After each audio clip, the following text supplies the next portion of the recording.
You're muted. Good afternoon, everyone, and welcome. I hope everyone has had a nice holiday break. Welcome to the new year. Hopes for a beautiful and glorious new era. So we are here today at Rise and Thrive. Hang on, let me grab my notes really quick. We are Rise and Thrive webinar series. Today's webinar, in case you are not sure where you're at, is called Fostering Student and Community Engagement as exampled by the Johns Hopkins Liaison program. As a reminder, Rise and Thrive project is developed through funding from the Governor's Emergency Education Relief Fund under the Coronavirus Aid Relief, otherwise known as GEERS, through the CARES Act, Mental Health Coordination. OCI, Ohio College Initiative, is housed at Prevention Action Alliance and is a partner in this project, this Rise and Thrive project, with the Ohio Department of Mental Health and Addiction Services, OMAS, Prevention First, the Ohio Program for Campus Safety and Mental Health, and the Higher Education Center for Alcohol and Drug Misuse Prevention and Recovery, otherwise known as HEC AOD. Rise and Thrive webinars are developed to promote campuses and communities working together. And I'm so excited to have John Walter here today because he's going to give a great example of how that happens. And we like to engage with state and national experts like John on topics that promote campus and community partnerships and enhance student wellness, because really it's all about the students.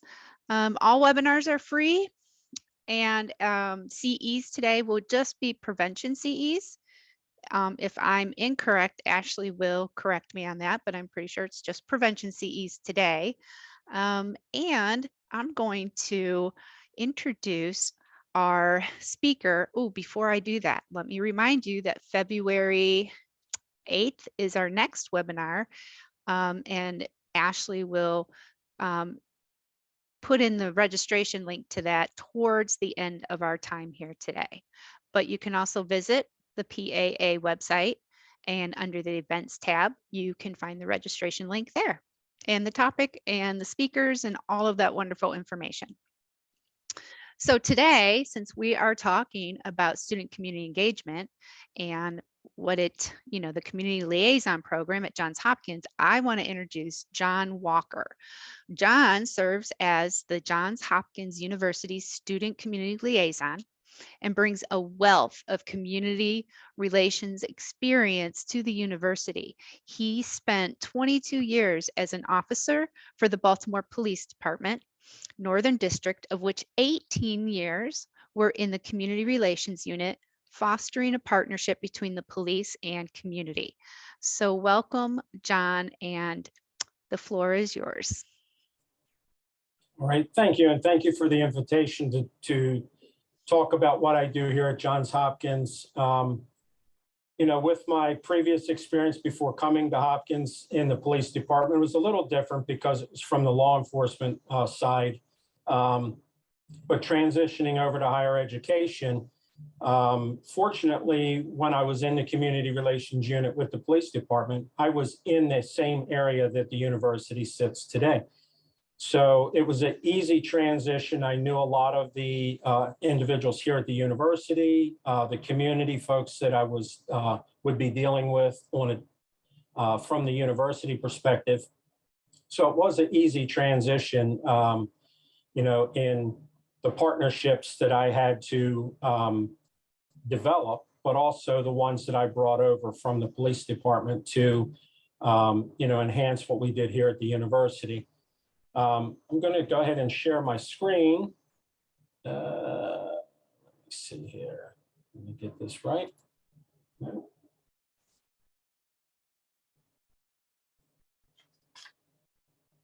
Why is this not? Is that coming up? No, not yet. Oh, here it comes. Hey, there it is. Okay, we're good? Yep. All right. Yeah, we're good. All right. Now, if I can just advance it, me and technology usually do not get along. It's okay. Me and the mute button don't get along. All right. Actually, I think I skipped one, but just the objectives. I'm not sure how to get it to go back, so I do apologize for that. All right, I'll just go over the objectives. We're going to be able to identify valuable partners to make the community a safer, cleaner, and desirable place to reside. We'll be able to see the importance of fostering positive relationships between students and the community at large. We'll be able to identify valuable partners to make the community a safer, cleaner, I already said that one. And at the conclusion of this session, the participants will be able to recognize the added benefit of having a liaison position at their college or university. So just a brief history, the community liaison position began in 2004. And one of our public safety officers transitioned over to this. And when it first started, it was only to monitor students residing off campus and the activities typically carried out on the weekends, and responding to any issues that were reported by the community or to the police on Thursday, Friday, and Saturday nights during the overnight hours.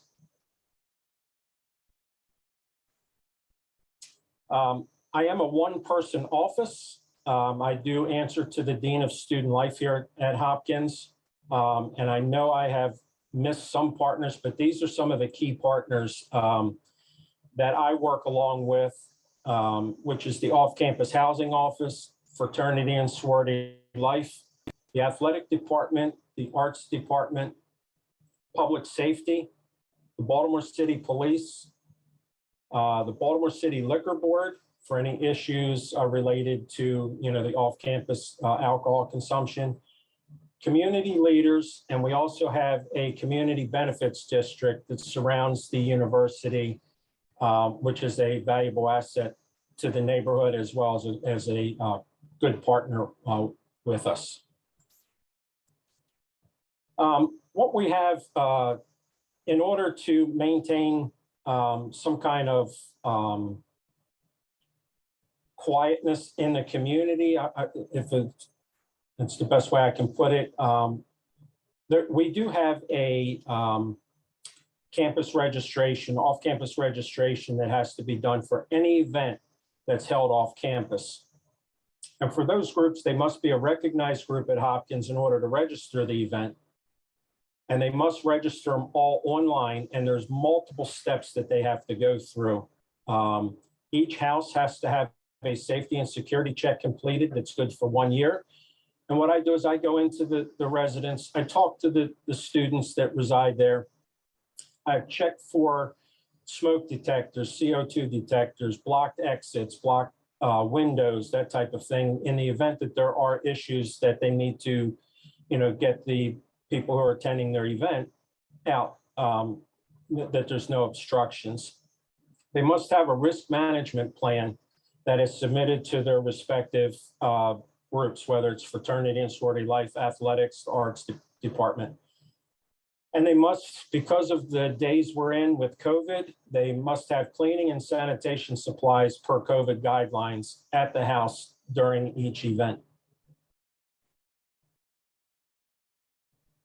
For each of the off-campus events that are registered, I do visit each one prior to the start of the event.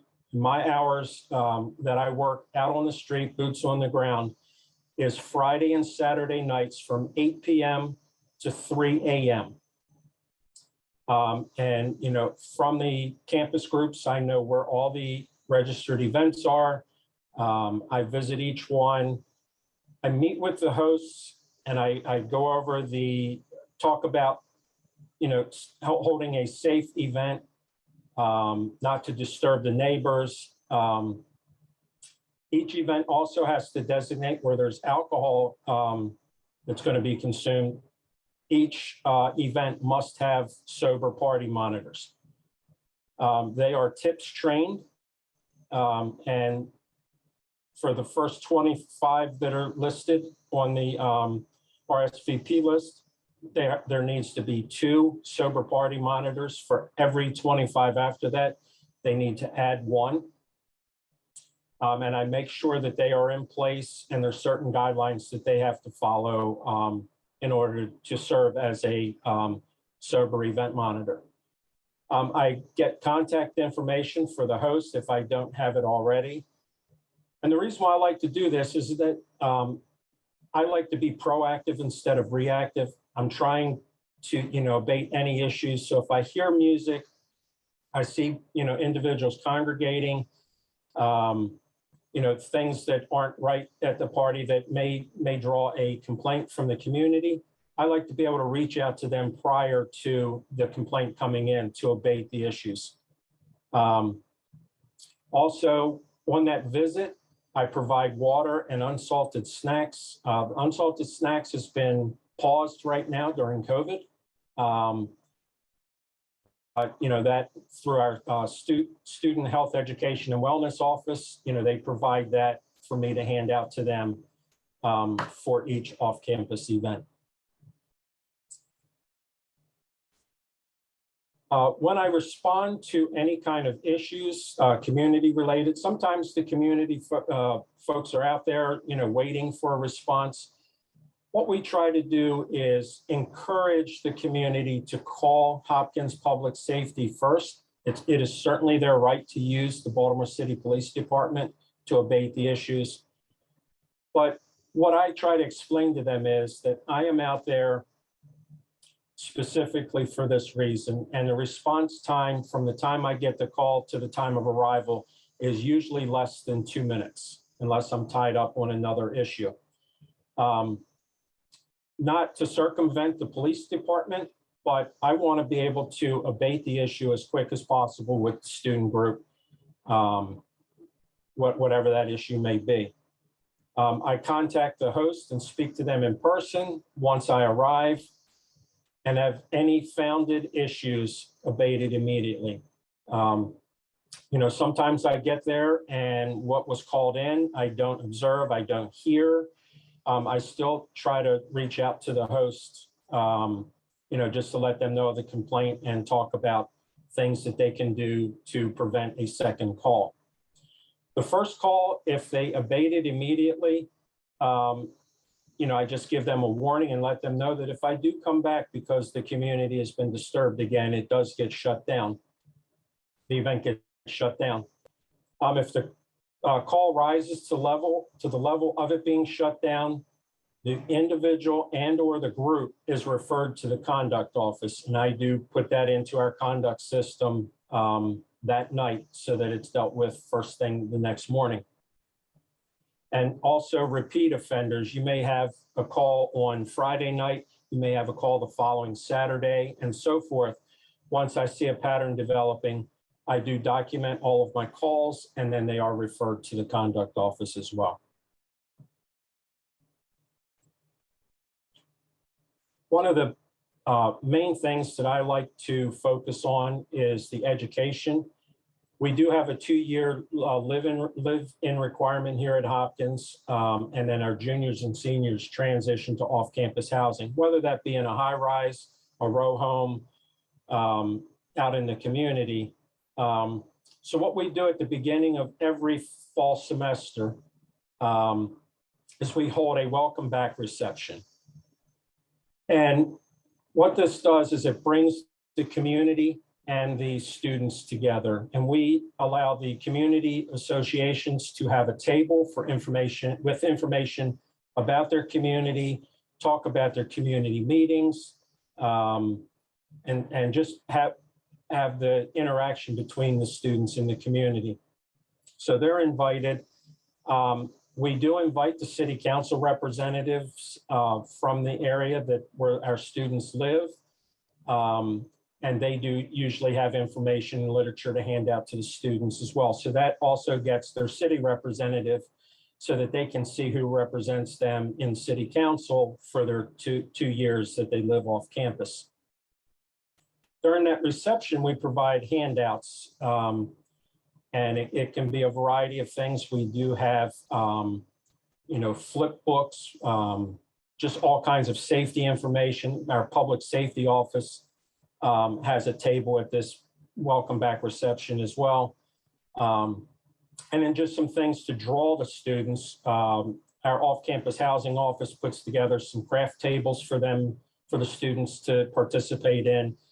Giveaways is always a big draw, a raffle, and when allowed, we do provide food, which is always the big draw for events like this. But the key thing with that is inviting the community so that they can interact with the students. Some of the other education pieces that we do here is, aside from the houses that host events, I also try to visit each off-campus house at the beginning of the fall semester when I'm working, during the day, whatever works. And we do have a flip chart that our off-campus housing and I put together. I can't take full credit for the flip chart because at an ITGA conference that I attended several years ago, Miami University, Ohio did a wonderful presentation there and handed out these flip books. And it was just an excellent way to get information into the students' hands and put a magnet on the back for their refrigerator. It's an excellent resource that we hand out. And in that flip chart, it contains contact information, the residents' responsibilities, safety awareness, community relations, and then the back is a map of all the local places that they can visit around and down at the Inner Harbor here in Baltimore, and just things that would be of interest to students. One of the main things that I point out in this flip chart is there's a page, a section on one of the pages about the social host ordinance. The social host ordinance was adopted here in Baltimore City. And it is not just a college or university ordinance. It is a citywide ordinance that any kind of gathering, disturbance, anything like that, if the Baltimore police are called, they can issue a civil citation to each member on the lease. And that citation is $500. So I tell them, if they read nothing else in this flip chart, please take note of this and do your best to comply with the ordinance, because you don't want to get the $500 fine. Most recently, just before the winter break, our off-campus housing and I put together a door hanger. We were receiving some complaints from the community about students, and some were founded, some were unfounded. But we figured that we would put a community tips and resource door hanger together. It's two-sided. And what the community suggested is that we put them on all the student houses. Well, as you know, with FERPA, we cannot identify where our students reside. We just can't do that. So what we decided is to have 1,000 of these door hangers printed, and we went to every door in the community surrounding our campus, on all sides of the campus, and we hung 1,000 door hangers on every door. It's been a little too soon to collect any data or anything about the effectiveness or the results of it, but we hope to mid-spring semester get some feedback from the community. We did invite community residents, community presidents, folks from the Student Life Office.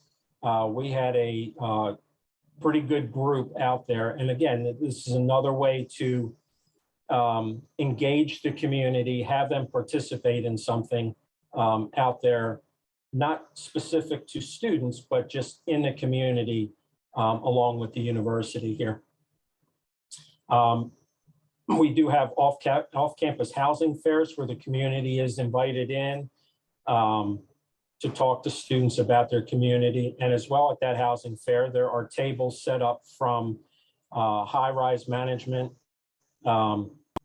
just, advertising their properties. And it is a well-attended event, both from the vendors and the students as well.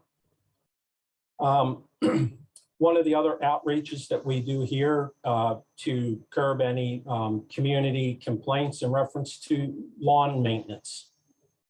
I have put together some equipment, either went out and purchased some rakes, shovels, brooms, that type of thing, but also lawn mowers and weed whackers, extension cords to provide students with a way to maintain their yards without having to purchase equipment. Some leases, the landlords take care of that. Many do not. So there's a form on my website that they can request this equipment to be loaned. Once I get that request, I take it out to them. And then when they're finished, they call me and I go pick it up. So, that has been a valuable tool to use. And the community is aware of it. And, I think it's gone a long way for the community relations as far as not having to call the city for unkept properties. Recycling is a big thing. The city provides trash cans. They are in the process of providing recycling bins for free to every house. But in the meantime, our office does purchase recycling bins and gives them to the students off campus so that they can participate in the recycling program here in the city. One of the other education pieces that I do is I put together a Good Neighbor workshop for any student who resides off campus. Initially, it was put together as a sanction after they went through a low-level conduct case. But I've started doing the Good Neighbor workshop aside from being a sanction, just to get ahead of the game and, presenting it at the housing fairs, some of the seminars that we do with off-campus housing to get ahead of it and talk about some of the community issues and ways to avoid getting reported and just being safe and responsible out in the community. One of the valuable partners that I have is our public safety department. And when I do get calls for issues on the weekends out in the community, I am the one that's dispatched. I have a radio that's connected with the public safety department. They also dispatch one of their officers, but they come to back me up. And, it has worked well so that they're not seeing police enforcement side of it, but more of a student life. How can we take care of this issue? What are some things that you can do to not have this happen again?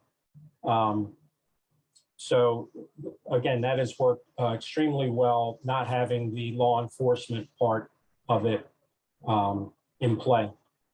I do visit their office at least once a week to maintain the open communication with the shift commanders and the officers as well.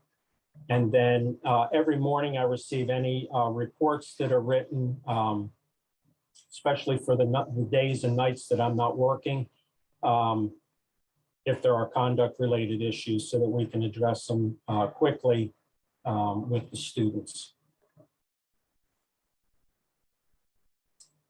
One of the things that I find valuable is, when you're reaching out to some of the city resources that we have available. One is having a rapport with the city council representative that represents this area. Recently, we had a change in the representative. And I reached out through our Government and Community Relations Office and requested a meeting with her just to go over and talk about what we do here at the university out in the community. Many times these representatives only hear the community side.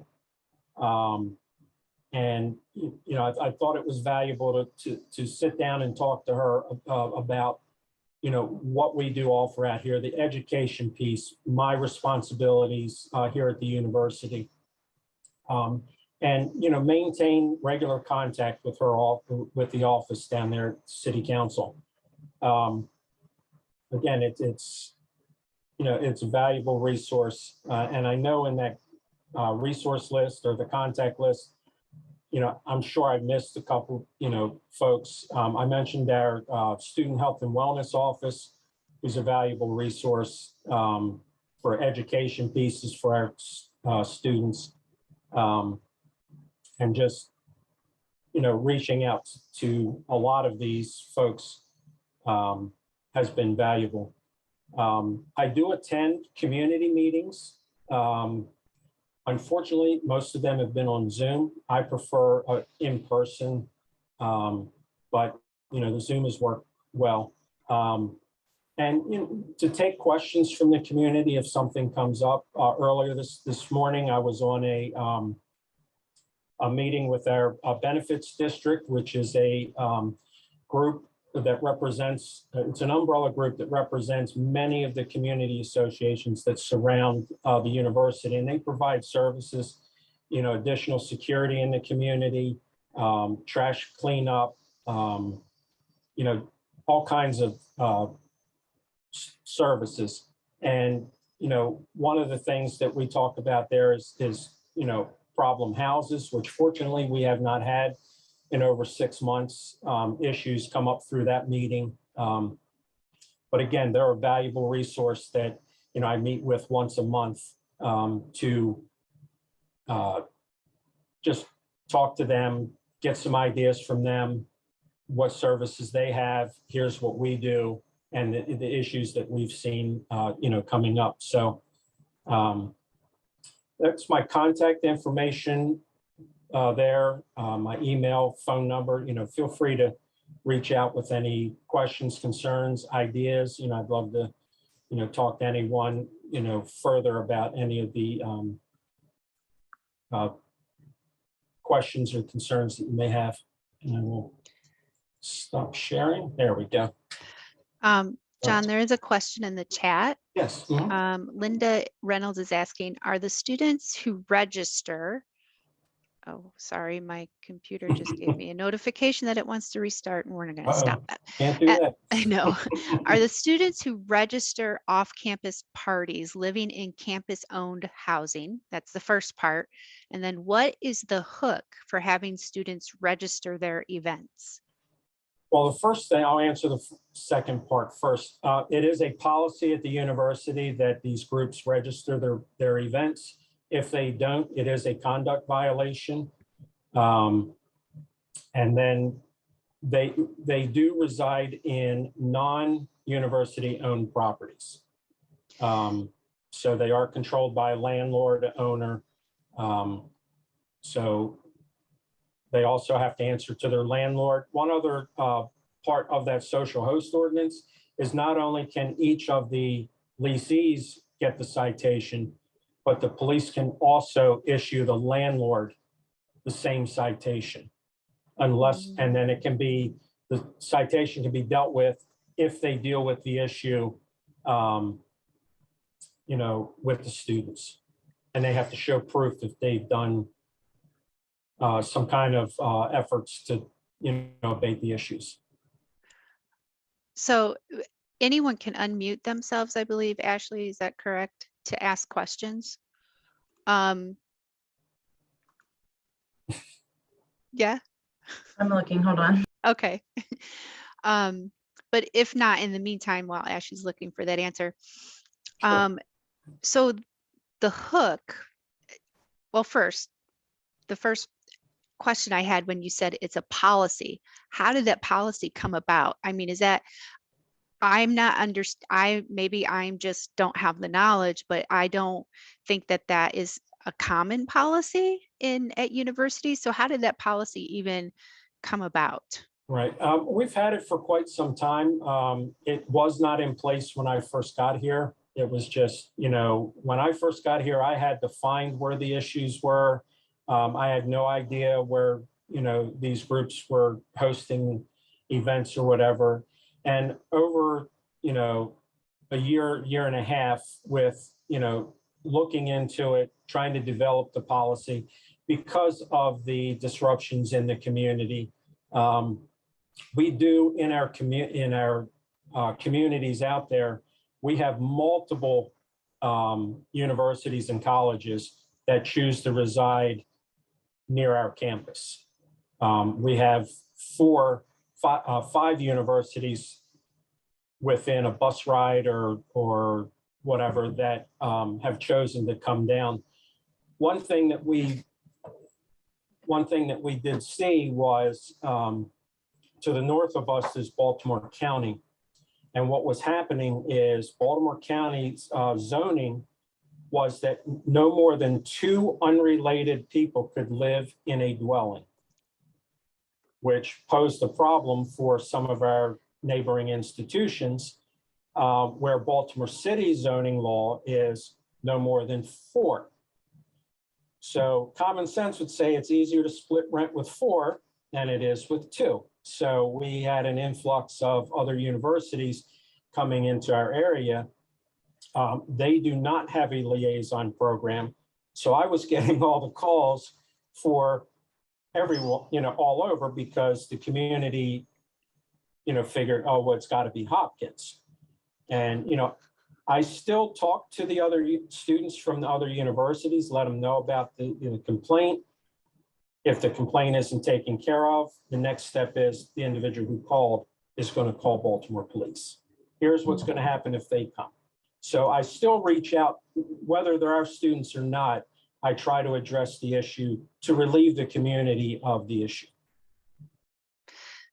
So how long then, and please, anyone, please ask questions, because I don't want anyone to feel like I'm taking over or anything, but how long did it take for that policy to develop and then actually be accepted and enacted? It was hard at first for the students to get on board. And, there was a period where, it was, a little more lenient, but as it got, into, a semester or 2 of the policy, the students really did respond well to it. There is benefit of someone watching out for you. If I know where the events are, again, I want to be proactive. So once they saw that it wasn't all about enforcement, that it was about, the education part, it was about, somebody keeping an eye on, what's going on, letting us know, if there's a issue developing, they did take well to it. So we have very, very few, and I can't even think of any in the last couple semesters that happened that weren't registered. Ashley Francis Robinson she has her hand up. I think she wants to be unmuted because she has a question.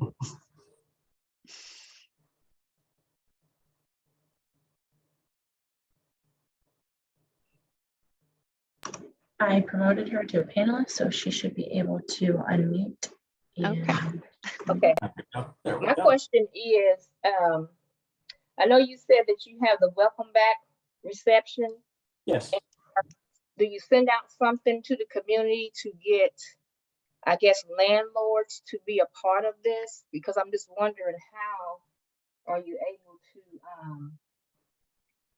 let the students have parties on their properties? How's that relationship made?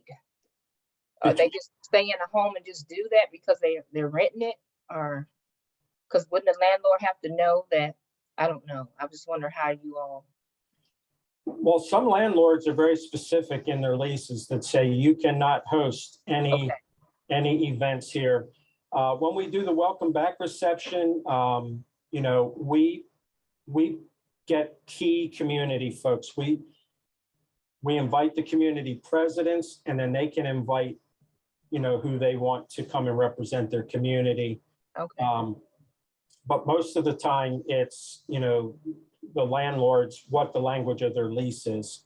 You know, I have had to speak to some of the landlords, you know, about, you know, event issues or whatever. And for the most part, they've been responsive, and, you know, they take the lead on working with the students to come up with a plan, because it also jeopardizes their ability to, you know, rent their property. Right. Okay. You know, and especially, you know, if the community complains to the zoning board, they complain to the police department or whatever, you know, that can cause all kinds of issues for the landlord. And I might add that the social host ordinance doesn't stop at the $500. If within a calendar year, that property gets a second complaint, the fine is $1,000 per person. Right. If in the event, and we have not had the 2 or the 3 violations, usually the first one is a wake-up call. But if there is a 3rd violation within that year, they are subject to a 14-day eviction. Mm. The city usually takes forever to evict an individual from a home, but this ordinance specific says if you have a 3rd written violation, you're subject to a 14-day eviction. So we have not gotten to that point. We have not had any house get a 2nd violation. But again, it's on the landlord to some degree to know what's going on the property, and the community is well in tune to who owns what and who they can reach out to have them address the issues as well. And I also think that the Good Neighbor Workshop is probably really a good resource just to get students to know how to do in their apartment or a house they're renting to, you know, how they may have parties or Sure.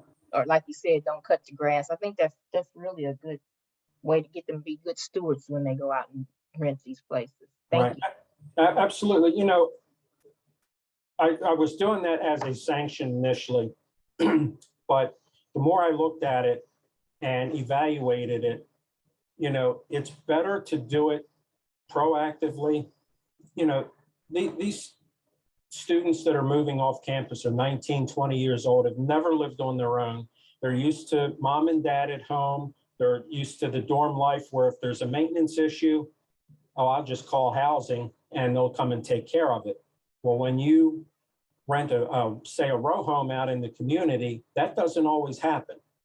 And sometimes they're responsible to fix things or whatever. So part of that Good Neighbor Workshop is talking about those things. And as well, at the end of the presentation, I show pictures of, you know, out of control events, you know, and talk to them about and have them respond, who is affected by what's going on in this picture? You know, whether it be trash, whether it be intoxicated students standing on the roof of the house, or some of the pictures that I put in there. And, you know, who is affected? And they always say the students, but then I have to open up the conversation broader to say, who else? Yes, the students are directly affected, but then who else in the surrounding area is affected? And we go through the police department, fire department, you know, the landlords, you know, and on and on. So it has been a valuable thing to get them at the beginning when they're moving off campus versus wait until something happens. Thank you. Thank you.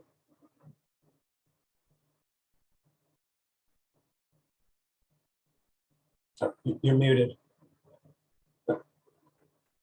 Oh my goodness. I do it all the time, so I'm serious. No matter how long we've been doing this, the mute button is my nemesis. I'm with you there. So to the other participants, please follow Francis's model and feel free to raise your hand and ask questions, or you can put them in the chat as well. We highly encourage engaged conversation around these topics. And like I said in the chat, John is a plethora of information. He's been doing this for so long. I feel like you're probably at the point in your career where you just know so much that it's remote almost. Yeah, yeah. I had a comment. I suspect that providing this information pre-incident is way more accepted by students than as a sanction. Nobody likes to be sanctioned. Absolutely. Yeah, so and then I think throughout your time of doing this, how have you seen this program and your position develop from its beginning to where it is now? What's been something that you really, really, worked through and got right? What have been some challenges type things? I think, when I first started, like I said at the beginning, it was just basically patrolling the streets, trying to figure out where things were and deal with conduct issues. There wasn't much else. There was not the education part of it initially. So, I really, as I got into what my responsibilities here at the university were, I wasn't satisfied that I'm just going out looking for trouble. And I wanted to bring the education piece in and working with these partners that I've developed. The education has probably been the most valuable, reaching out to the students, talking to the community, letting the community know what we do ahead of time before our students, move into the community. Many of the folks in the community had no idea that they thought we just kicked them out of housing and said, go be on your own, to go to the meetings and talk to individual community leaders has been valuable to let them know, here's the education pieces we have. Do you have any suggestions in what we can do, add to it to make it better out in the community? So some of the challenges have been just getting at times the students to participate and being strategic about when we hold these different things. Certainly midterms, finals when they first start classes, so it's trying to navigate, calendars and, just good times to have them. We've had as little as maybe 6 attend some of these things, and we've had as many as 50, 60 at a time, come to some of the events. The welcome back reception was hundreds of students coming. So again, I said, you throw in the food, you put a little money out for some food and some giveaways, they're there. So, it has, and I'm always looking to improve, what we deliver to the students as far as content and as well new ideas in reaching out.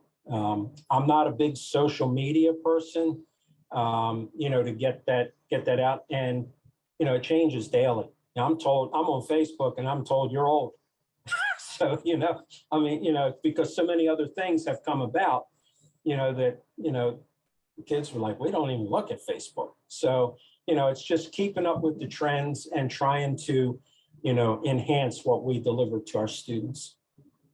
So, and I would say for, people who are looking to partner with other individuals, either out in the community, local representatives or what have you, make that phone call, figure out who it is that you want to connect with, make that phone call. It may take some time. They may not be interested right away, but be persistent and let them know that this is what we have to offer. We want to partner with you how can we join together to, be successful? I like that piece of advice. I think that is very, very important. And I'm hoping, that some of the information that you've offered here today, John, is absorbed. And I know that, yours is a very, I don't want to say narrow, but it's a more, I don't know, example of a strict example of what one program can look like. And I think that I love the idea of a liaison at a university that does outreach in the community and connects that bridge between them and students, whether it's for housing, whether it's to decrease substance misuse or dangerous parties around substance misuse and that sort of thing, which is an ongoing issue that universities, continue to work on. But I like that it has that preventative piece. That I think that sometimes we get in this rut of reactionary. We're reacting to an issue. We're reacting to a bad event kind of thing when it comes to students on campus or off. And I think that getting ahead of that with your education, in my world, it's called prevention education. But yes, and I don't know if the university has collected data on this or surveys or anything, but I suspect that you probably have seen, even anecdotally, seen vast improvements of off-campus student experience and relations with the community at large. Right. Definitely with the registration process and the education that we've ramped up, it's about a 30 to 35% decrease in calls that I get over a period of time, and I track every one of my calls, whether they're founded, unfounded, and then, make notes if they're unfounded, what I saw when I got to where, the person called in the complaint. And, there has been, from when I first started in 2012 here to current, the call volume has decreased dramatically. So, sometimes I just find myself just riding around the neighborhood because there are no complaints, which is, always good. But, when I first started here, I was busy from the time I turned my radio on till, it was time to go home. So, it has been valuable to put out the education piece. And, one thing I found is, I talk to our students like I talk to my own kids. I don't fluff it. I don't, it's, you did this is going to happen or whatever. And just, when I go to their homes, I keep it like I'm talking to my own kids. And I have children, boys, their ages. So, I can relate, to, what they want to do. And, it's just talking to them on the level that's not, hot, trying to, I always say, the higher education, language and whatever, but be on not necessarily their level, but talk to them, for real. Yeah. So No, I agree. And I'm sure that they respect that and are responsive to it. absolutely. The other question I had was around your relationship with the student wellness department. Yes. So what role, if any, or how much do they play in the work that you do? I can refer students to them if I see patterns developing. We do have a alcohol and other drug specialist that is very active in meeting with students. So, if I see individuals that may need to, go to that office, I can certainly refer it. They are the ones that provide the water. And years ago, there was a study, about water and alcohol consumption and what have you. So, they have money to purchase the water. And, each event gets a case of water. It's, which does help. And I do see the kids, drinking the water. So, it does help. One thing they do like is the unsalted snacks, which is their choice is animal crackers, and have been very upset because of COVID that they can't get their animal crackers. But, those type of things with the health, education, and wellness. And then, of course, they're part of the conduct branch of it too. If, there are intoxicated students or whatever, they can be referred through that avenue as well into that office. But, we do speak regularly about any patterns developing off campus. What am I seeing? Out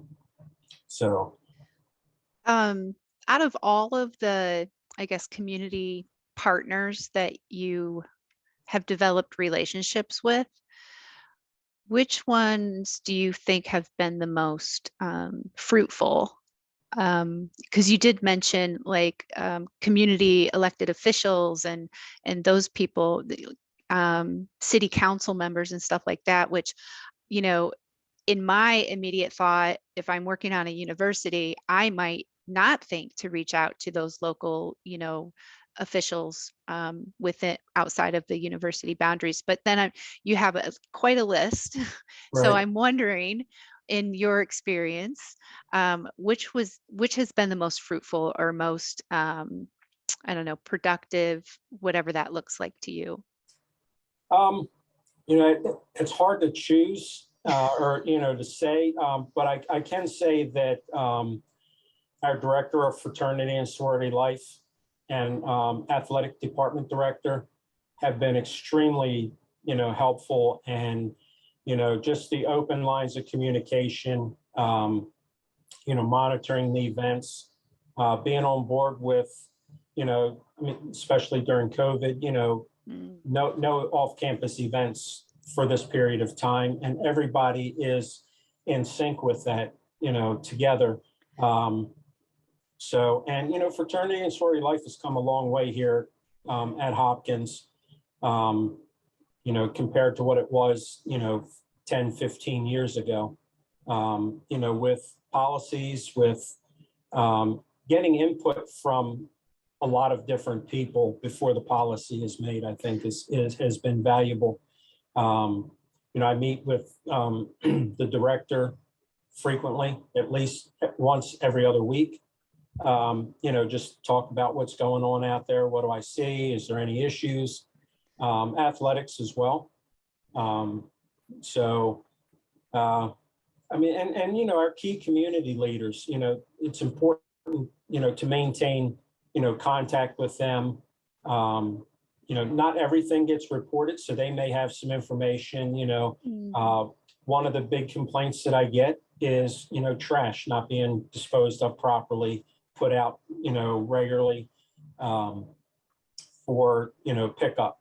I had magnets made up in the shape of a trash can to put on their refrigerator. Here's your trash day, here's your recycle day.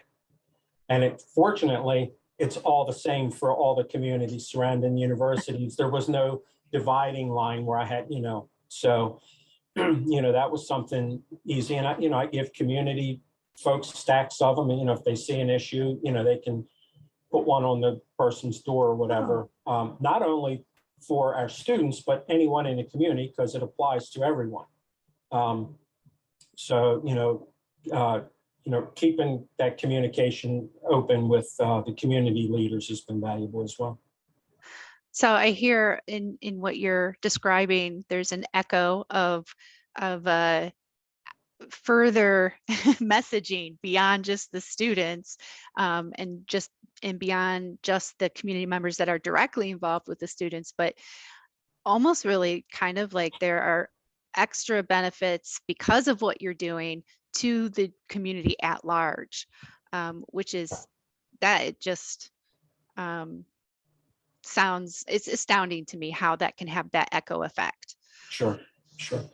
You know, when I respond to houses that involve students from other universities, I I tell the complainant that calls that they are not our students that reside there, but I don't tell them where, you know, I don't identify them as students or whatever. But what I do is also in my list of contacts and partners, I have a contact for each of the surrounding universities so that I can call and say, hey, just a heads up, I got this complaint over the weekend. This is what I observed. I'm just giving you, you know, the heads up that, you know, the community was, you know, had an issue and called.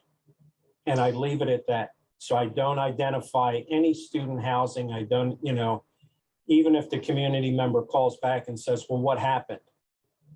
I don't reveal that information, just that it has been taken care of. So. You mentioned your flip chart. Do you Yes. have that information that you could share with our participants? Sure. I think Ashley, I Oh, sent does that- Ashley yeah, have it? I think that can be dropped in the chat. Yes. Mhm. Okay, I'll do great. that now. Also, I think there is a question in the chat. I don't know if you saw that, Juliana, or if it's been answered. Yeah, we addressed that, but Perfect. thank you. Mhm. So yeah, the electronic, the flip chart that John mentioned will be shared electronically. So I think that is a wonderful idea that is transferable no matter what kind of program you're running. Right, right. Yeah. Does anybody else have any questions for John?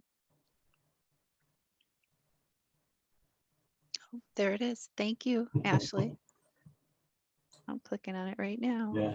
Yeah, there's also copies of the door hanger that we hung out on every door in the community. It's two-sided.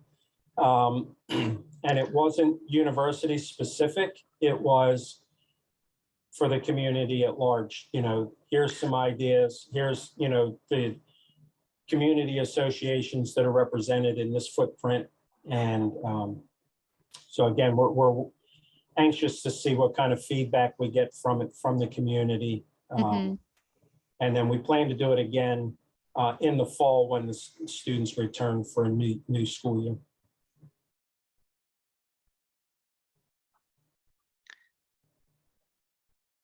Awesome. That's good information. Does your program continue throughout the summer as well? Yes, I'm fortunately, I don't have to work at night during the summer. I do get a break. But I work Monday through Friday during the summer, right after graduation through, Okay. Through to when our students move in. One other program that I forgot to mention that we do every May, our graduation is usually the third week of May.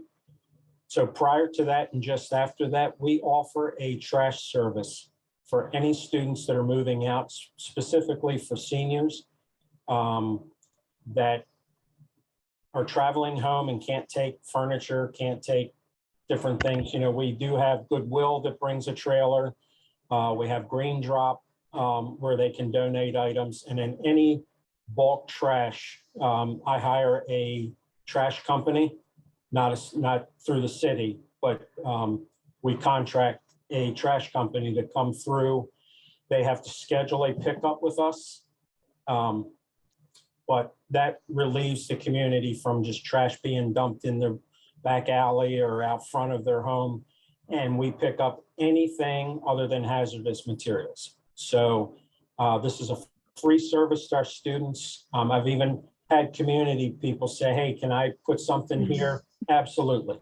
You know, so it's another outreach to the community that we do, to alleviate any trash buildup in the rear or front of their homes. Yeah, sometimes some of the examples that you give seem like small, tedious things, but make a huge impact. Absolutely. I remember not so long ago, but long ago, being a college student, and, people just throwing garbage all over the place. Even now when I, go and visit places and I know it's on near a college campus, sometimes you still see those Sure. things, and Right. exactly it's a student neighborhood. Right. And we do advertise it to the community every year that we're providing this service for the students, so that they don't see the students putting stuff out in the back, and they put it out the morning of their scheduled pickup. So that way they don't call the city, for a trash violation, because the inspectors will come out and issue citations for the pile of trash when they have a scheduled pickup. So we do include the community in the advertisement of that in the days that we do it.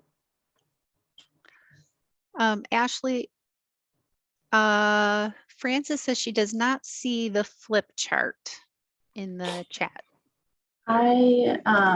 John sent me those 3, and so maybe the last one perhaps is the flip chart, John, if you want to. Correct. It's handout making your nest. Oh, there it is. Mhm. Yep. Yes. Okay. Mhm. Awesome.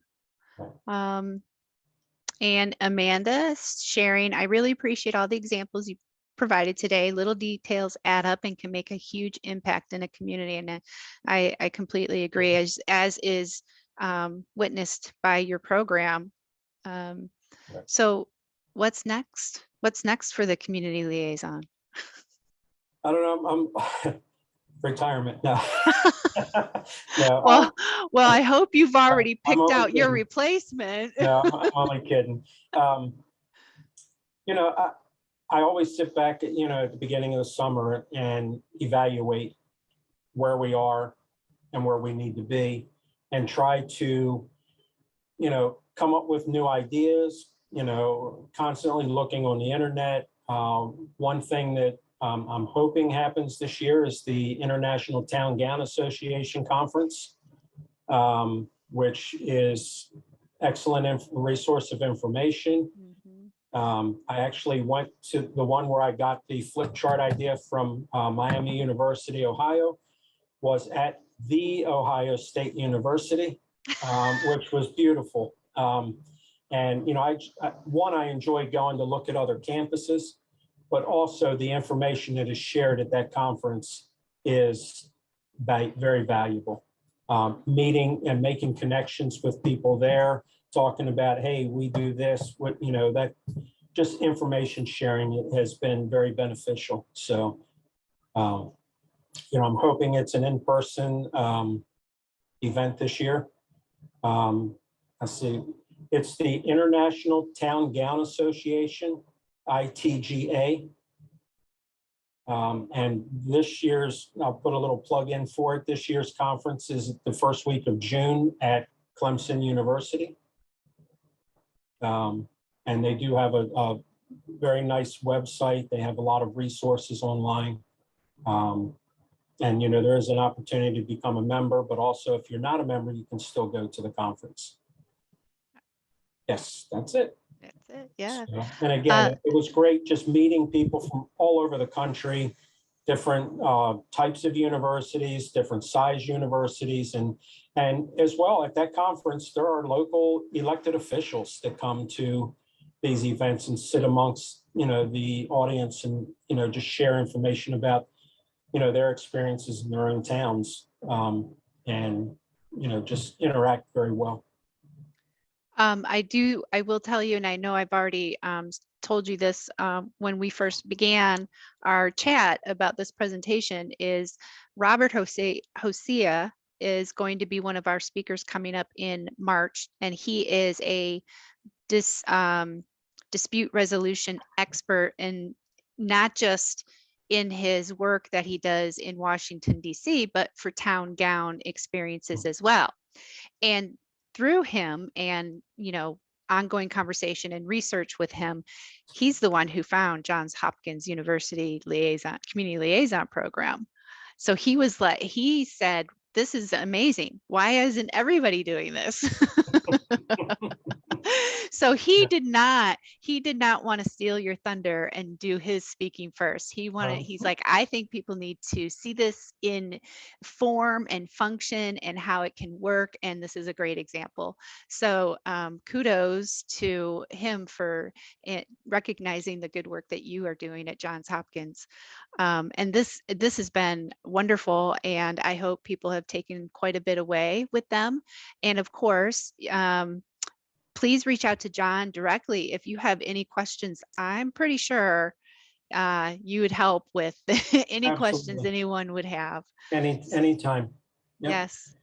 And I So, also have if you Google JHU Community Liaison, there is a page linked to our Student Life website that has a lot of information and policies, what I do and that type of thing. yep, there, let's see. I'm going to try and pull it up. Yep. I'll put it in the chat. Great. And again, I'd be more than happy to answer any questions, take anybody's ideas. Certainly, you can email me or call me. I'd be glad to talk to you. Awesome. Well, thank you. I'm sure we'll be in touch in certain circles in the future. And thank you so much for your time and your presentation and your expertise. And if nobody else has any more questions or comments, Ashley, do you want to put up the evaluation links? Thank you. You're welcome, Francis. Thank you for attending. Thank you to everybody for attending, and I hope this information was helpful. And again, reach out to me if you have any questions or comments or whatever. I'd be happy to talk to you. Mm-hmm.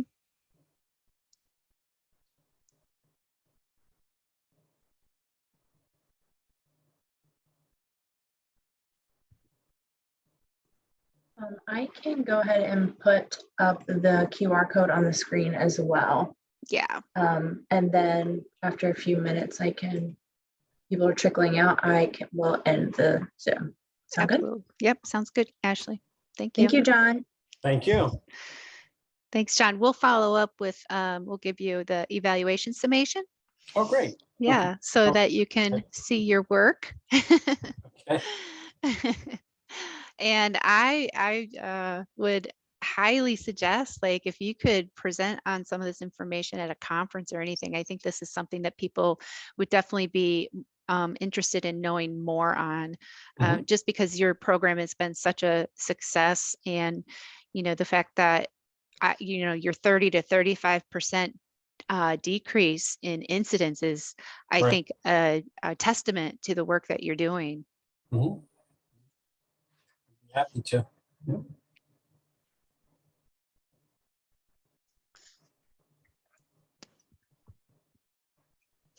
And I may be in touch with future opportunities. Okay, sounds good to me. Yeah.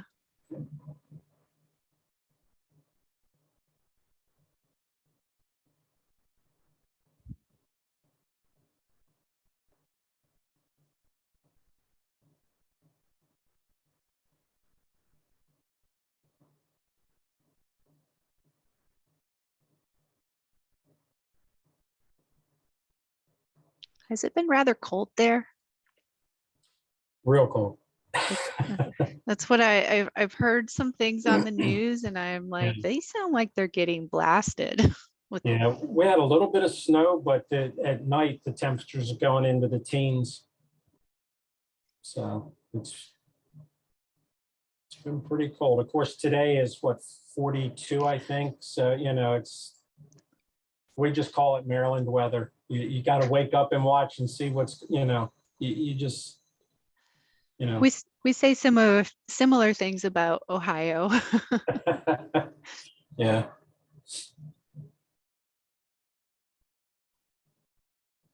I think yesterday the high was like 22. Ugh. Yeah, so I'm ready for spring. I'm ready for that. I'm ready for summer. I just want to skip all of it.